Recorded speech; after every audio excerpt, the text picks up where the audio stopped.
Hello student, good morning to all of you. तो आज हम लोग बेसिक इंटीग्रेशन के कॉन्सेप्ट को सीखेंगे जो आपको फिजिक्स में हेल्प करेंगे। ठीक है, तो समझते हैं बेसिक इंटीग्रेशन। उससे पहले मैं आपको बताऊं, इंटीग्रेशन दो प्रकार से होंगे।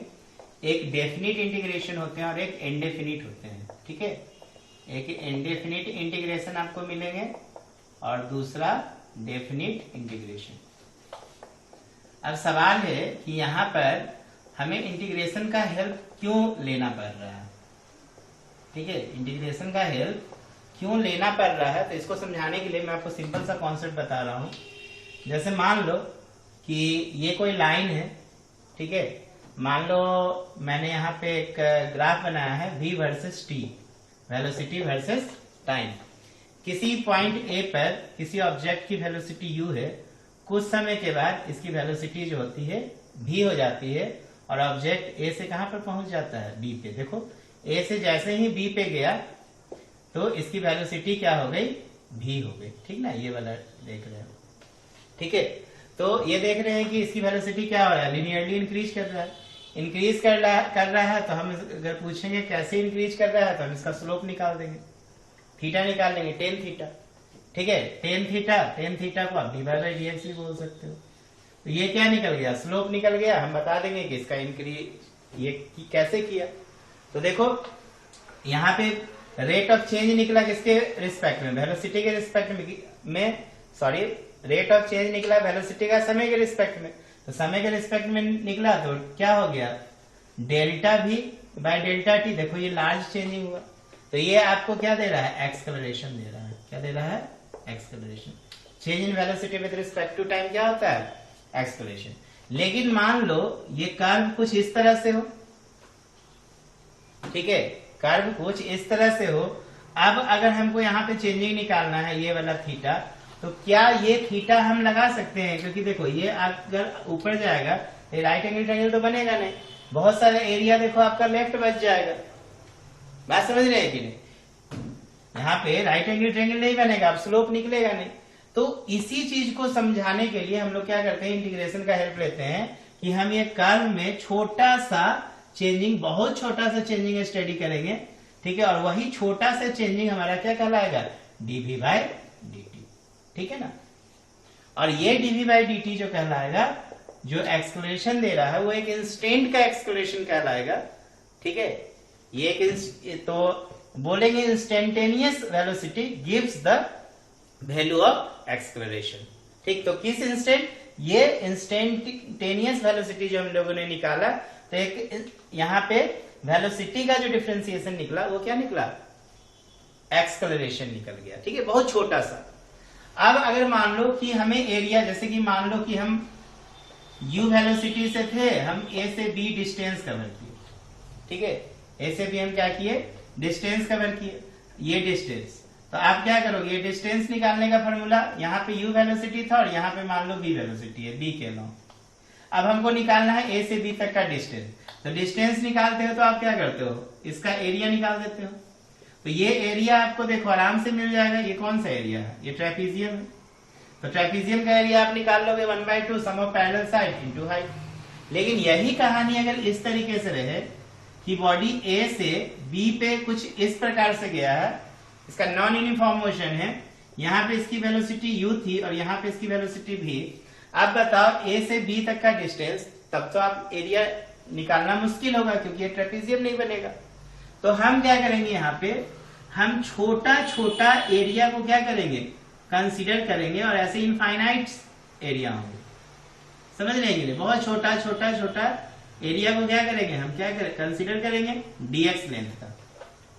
तो dx लेंथ का एरिया को अगर आप कंसीडर करोगे, ठीक है, तो y dx आएगा। y बराबर मान लो कोई फंक्शन दिया रहेगा, और अगर हम पॉइंट a से लेके b तक इसको इंटीग्रेट कर देंगे तो ये देखो पूरा यहां से यहां तक का क्या निकल जाएगा, एरिया निकल जाएगा। क्योंकि ये सब मैंने छोटा छोटा dx लेंथ के रिस्पेक्ट में क्या किया है, एरिया निकाला। तो अगर हम ऐसा काम करते हैं, इंटीग्रेशन का हेल्प लेते हैं, तो हम इस कर्व का भी, कर्व के अंदर जो एरिया फॉर्म हो रहा है उसको भी हम इजिली क्या कर सकते हैं, कैलकुलेट कर सकते हैं। तो देखो इंटीग्रेशन कितना हेल्पफुल हो रहा है यहाँ पर, बात समझ रहे हैं ना। हमने देखा एक स्लोप ये रेट, ये आपको डिफरेंशिएशन में मैंने आपको बताया है चेंज, डिफरेंशिएशन में मैंने बताया है चेंज। और चेंज जो आप कर रहे हो फिजिक्स में, तो ज्यादातर चेंज का मतलब यहाँ पे आपको क्या मिलने वाला है, स्लोप। क्या मिलने वाला है, जब मैं बोलूं स्लोप तो समझो change, that is dy by dx। मैं यहाँ पे कर्व का, मैं जैसे कि मान लो ये हमको डिस्टेंस निकालना है, तो VT ग्राफ में डिस्टेंस निकालने का सिंपल सा कहानी है, एरिया अंडर ए भी ले लो। तो इसी तरह अगर ये कर्व में एरिया अगर हमें निकालना है तो हम क्या करेंगे, इंटीग्रेशन का हेल्प लेंगे, छोटा छोटा एरिया एलिमेंट dx ले लेंगे, और जो भी इस कर्व का फंक्शन दिया होगा उसका वैल्यू यहाँ पे रख के और फिर इंटीग्रेट करेंगे। तो इस तरह के सवाल को बनाने के लिए आपको इंटीग्रेशन का बेसिक नॉलेज होना चाहिए। जैसे कि x पे पावर n का अगर हमसे पूछा जाए इंटीग्रेशन, तो हम क्या कहेंगे, x to the power n plus 1 upon n plus 1। अब चूंकि इसका कोई लिमिट नहीं है, जैसे देखो यहाँ a से b लिमिट था, हम एक लिमिट पे काम कर रहे थे कि हमें a से b पे जाना है, तो हम एरिया निकाल रहे थे अंडर ए बी, बट यहाँ पे कोई लिमिट ही नहीं है। तो लिमिट नहीं है तो इसको हम डिफाइन करने के लिए कोई भी इंटीग्रल कांस्टेंट c को क्या करते हैं, ऐड करके इसको डिफाइन कर लेते हैं। अगर यही काम यहाँ पर रहता, मान लो x to the power n dx, और लिमिट अगर हम दे देते a टू b, तो इसका इंटीग्रेशन करने के लिए क्या कहानी होता है, x to the power n plus 1 upon n plus 1, और हमें लिमिट पुट करना पड़ता है a टू b। और लिमिट कैसे पुट करेंगे समझो, constant term 1 upon n plus 1 को बाहर कर लो, और x पे पावर पहले अपर लिमिट बैठाओ, तो b to the power n plus 1 minus x पे पावर, x की जगह पे लोअर लिमिट, तो a पे पावर n प्लस 1, इस तरीके से। अब देखो इसमें कोई इंटीग्रल कांस्टेंट जोड़ने की जरूरत नहीं है, क्योंकि ये इंटीग्रेशन क्या है, डेफिनिट इंटीग्रेशन। तो जब हमें एक पॉइंट से दूसरा पॉइंट नोन हो, ठीक है, तो हम डेफिनिट इंटीग्रेशन का हेल्प लेते हैं, और हम चले यहां से पहुंचे कहां पता ही नहीं है, ठीक है, सिर्फ हमें ये पता है कि हम चल रहे हैं, ठीक है ना, कहां चल तक पहुंचे कोई लिमिट ही नहीं, कंडीशंस क्लियर हो रहा, ठीक है ना। जैसे कि बैग लिए ट्रेन में बैठ गया, पता ही नहीं कहां उतरना। जैसे मान लो आप रांची में हो, एक्चुअली मैं रांची का हूं तो मैं बोल रहा हूं आपके लिए भी, सपोज आप रांची में हो और आपको जाना है दिल्ली, ठीक है, आप राजधानी में चले, तो राजधानी टेंड्स टू दिल्ली तब तक रहेगा जब तक कि राजधानी एक्सप्रेस दिल्ली नहीं पहुंच जाए। अगर दिल्ली पहुंच जाएगा तो राजधानी दिल्ली, अब देखो आप क्या करोगे, टेंड्स टू 0 कर दोगे वहां पे, क्योंकि राजधानी अब पहुंच गया, कहा, राजधानी एक्सप्रेस दिल्ली पहुंच गया। तो टेंड्स टू तब तक रहता है जब तक हम रास्ता में रहते हैं। तो यहाँ पे इनडेफिनिट इंटीग्रेशन में कोई रास्ता फिक्स नहीं होता है कि आप कहां से कहां तक गए हैं, लेकिन डेफिनिट इंटीग्रेशन में क्या होता है, फिक्सेशन होता है कि एक पॉइंट से दूसरे पॉइंट तक। तो देखो छोटा छोटा एरिया निकाल के अगर हम पूरा इंटीग्रेट कर दे, तो ये पूरा इस कर्व के अंदर जो एरिया है उसका वैल्यू निकल जाएगा। इस प्रकार हम बता सकते हैं कि ये नन जो आपका एक नहीं ना, स्ट्रेट लाइन नहीं ना बन रहा है, तो कर्व के अंदर जो डिस्टेंस है, आप क्या कर सकते हो, ये कर्व वाला डिस्टेंस को मेजर कर सकते हो, किसकी मदद से, इंटीग्रेशन की मदद से। तो चलिए समझते हैं सवालों को। जैसे मान लो मैं इसे इरेज कर रहा हूं, सवाल कुछ इस तरीके से दिया जाए,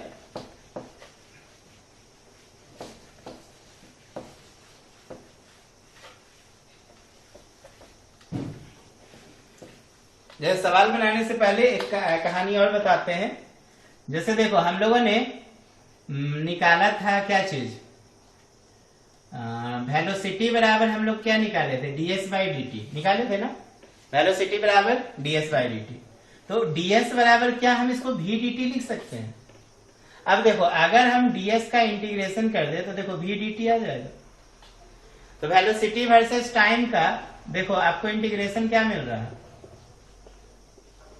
देखो अभी भी कर्व में भी मैंने ये चीज बताया था। तो वेलोसिटी वर्सेस टाइम का अगर इंटीग्रेशन निकाल रहे हो तो आपको डिस्प्लेसमेंट या डिस्टेंस जो भी आप बोल रहे हो मिल रहा है यहाँ पर।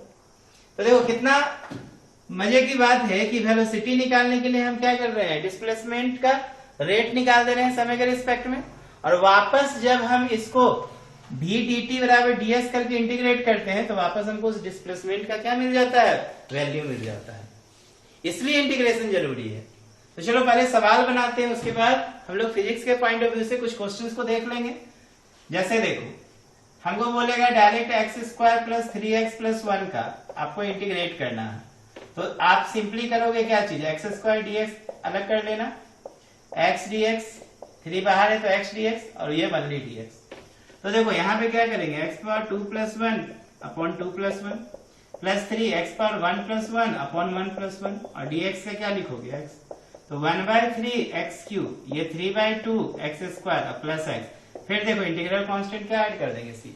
ध्यान देना सिर्फ dx का इंटीग्रेशन अगर करना हो तो x लिखेंगे। अब आप समझ गए होंगे कि अगर मैं बोलूं dw, इसका इंटीग्रेशन क्या चाहिए w, हाँ इंटीग्रल कांस्टेंट को ऐड करना पड़ेगा c, यहाँ पे भी मैं ऐड किया c। लेकिन यही सवाल कुछ इस तरह से दे कि 2 to 3 और मान लो कि यहाँ पर मैं कोई दूसरा फंक्शन ले लेता हूं x क्यूब माइनस 3x, ठीक है ना, इसका हमें इंटीग्रेशन करके एवेल्युएट करना है। तो क्या करोगे, x क्यू dx ले लोगे 2 to 3 माइनस 3 बाहर करोगे तो x dx और लिमिट कितना लगा देंगे, lower limit to upper limit 2 to 3। तो देखो x Q plus 1 upon Q plus 1, तो यहाँ पे हो जाएगा 2 to 3 और ये 3 x टू द पावर कितना है 1, तो 1 प्लस 1 अपॉन 1 प्लस 1, ये भी क्या होगा 2 to 3। अब क्या लिखेंगे, देखो 1 अपॉन 4, ये x पे पावर 4 है, ठीक है, तो क्या लिखोगे अपर लिमिट, देखो अपर लिमिट बैठाएंगे x की जगह पे माइनस लोअर लिमिट 2 to 3, ये 3/2 एक्स स्क्वायर 2 to 3।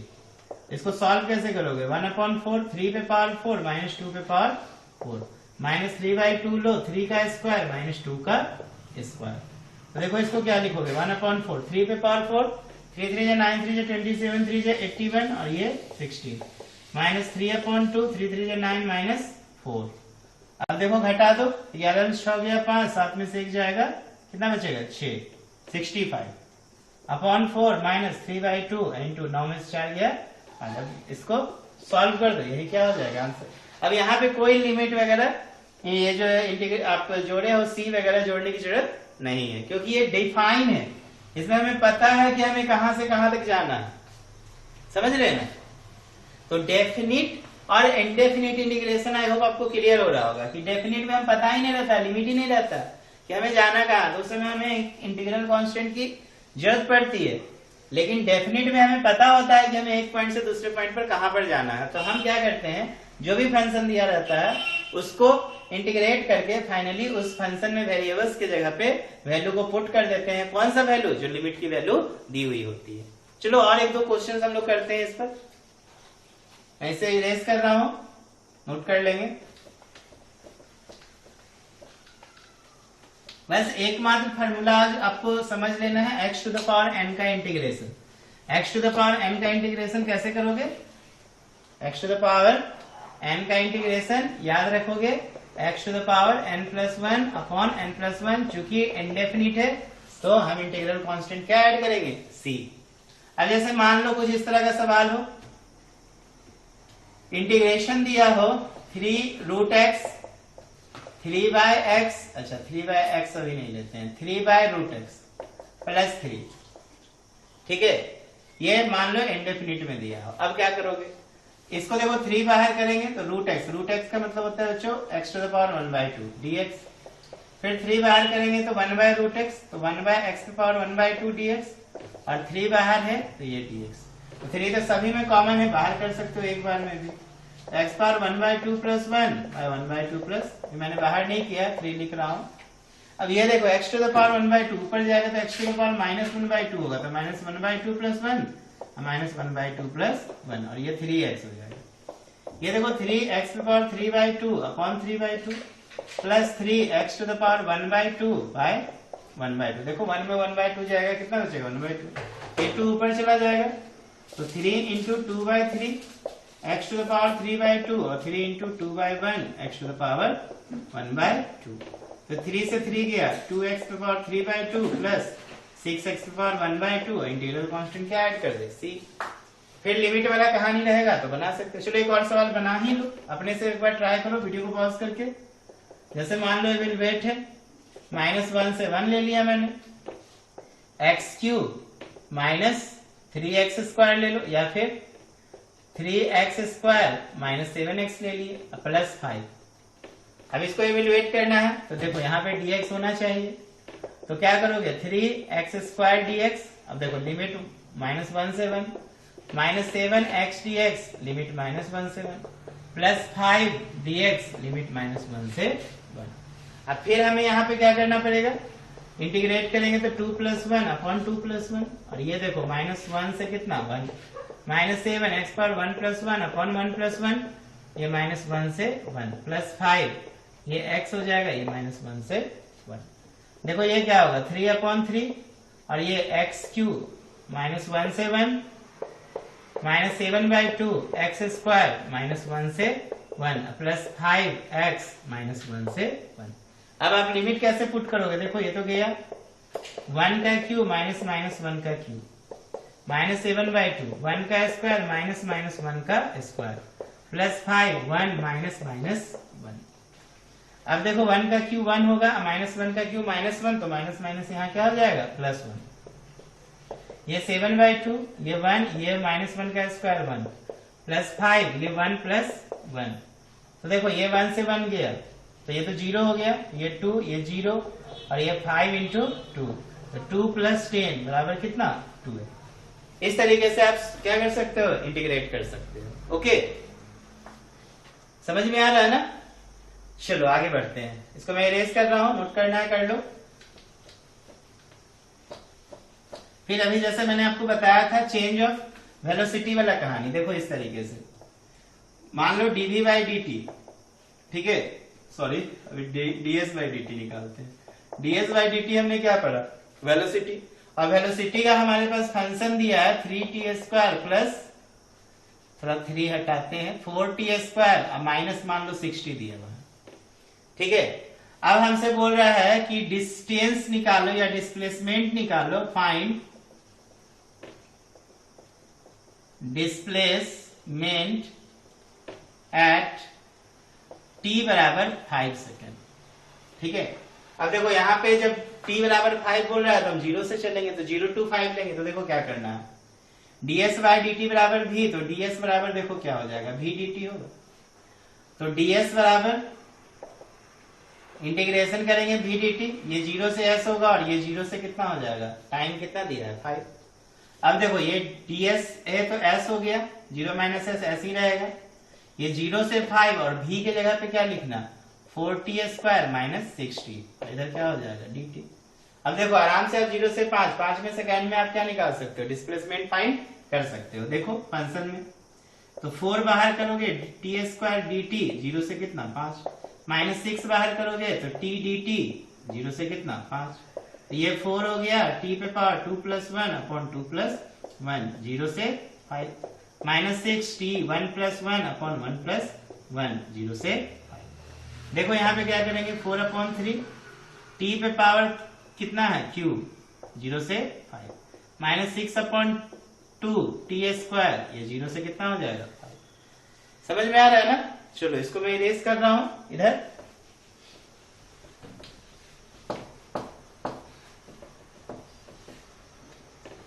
तो क्या कीजिएगा यहां पे देखो 4/3 लेना, और ये t q है तो 5 पे q -0 का q, -6/2 t² है तो 5 का स्क्वायर -0 का स्क्वायर, ठीक है ना, ये क्यूब है।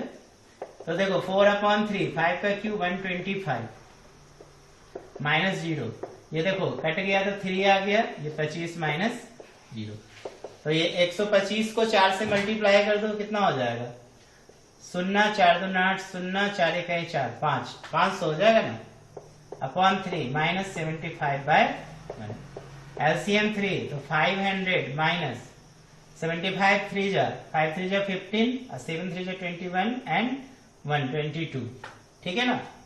तो देखो घटाओ कितना आएगा, 500 में 225 घटा दो तो ये हो गया 300, तो 275 बटा कितना 3, यही क्या हो गया आंसर हो गया। तो ये जो भी यूनिट दिया होगा हम लोग यहाँ पे यूनिट क्या करेंगे मेंशन कर देंगे, ये हमको मिल गया क्या चीज का वैल्यू, डिस्प्लेसमेंट का। तो बहुत आसान होता है, इंटीग्रेशन का बेसिक कॉन्सेप्ट आपको पता है तो आप फटाफट काम कर सकते हो, ठीक है। इसके अलावा एक और इंटीग्रेशन आपके लिए जरूरी है, जैसे कि 1/x dx का, ठीक है। 1/x dx का जो इंटीग्रेशन होता है बच्चों log बेस ex हो जाता है, ठीक है ना। आप फिजिक्स में याद रखना log बेस ही, जैसे मान लो 1/x 1/r/dr हम लिख दिए यहाँ पे रेट वाला कहानी। तो हम इसको क्या लिखेंगे, ln बेस er या log ln r लिखेंगे, सॉरी ln r लिखेंगे या log बेस er लिखेंगे। समझ रहे हैं ना। तो इसका मान याद रखना कि जनरल लॉग अगर निकालोगे बेस 10 के रिस्पेक्ट में तो आप इसको क्या लिखोगे, 2.303 लॉग बेस 10 r लिखोगे, ठीक है ना। तो हमेशा याद रखना 1/r का इंटीग्रेशन क्या होता है, log x होता है। जैसे कि 1/x है dx, तो यहाँ पे क्या लिखेंगे log x, और बेस क्या छिपा होता है e। हमेशा याद रखना है इसी को। तो इतना बस आपको बेसिक पता होना चाहिए इंटीग्रेशन में। एक इंडेफिनिट का कहानी और दूसरा डेफिनिट। इंडेफिनिट में आप के पास लिमिट नोन नहीं होता है, जबकि डेफिनिट में क्या होता है, लिमिट नोन होता है। किस जगह से किस जगह तक वैल्यू हमें निकालना है वो डेफिनिट इंटीग्रेशन में पता चलता है। तो आई होप आपको समझ में आया होगा। Thank you.